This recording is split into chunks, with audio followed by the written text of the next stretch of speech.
Finally कटुसे आइयो। कटुसे आएर पनि लुङ्गाको फ्यामिलीसँग परिवारसँग इष्टमित्रसँग भेट भइयो, डरो खाइयो, अझै खाना बाँकी नै छ। कटुसेमा चाहिँ यस्तो रहेछ है, यो यता ट्री हाउस जान्छ अरे यहाँदेखि, अनि उता परदेखि पनि उतादेखि पनि सत्त घुमेर ट्री हाउस नै जाँदो रहेछ। हामी चाहिँ यहाँ बसिँदैछ अनि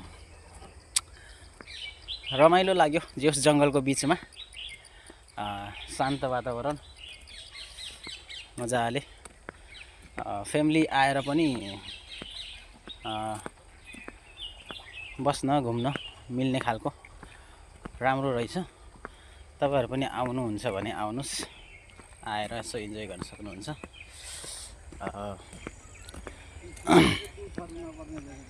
निगुरोहरु टन्नै छ यहाँ, स्टेप स्टेप भइरहेछ यहाँ। यो बसेर खाने ठाउँ मस्त राम्रो लाग्यो।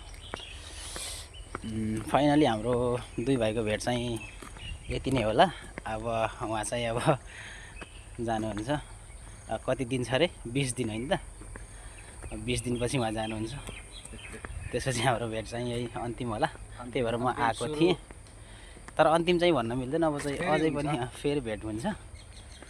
त्यही भएर हामी चाहिँ बसेर खाइँदैछ, अझै बस्दैछ।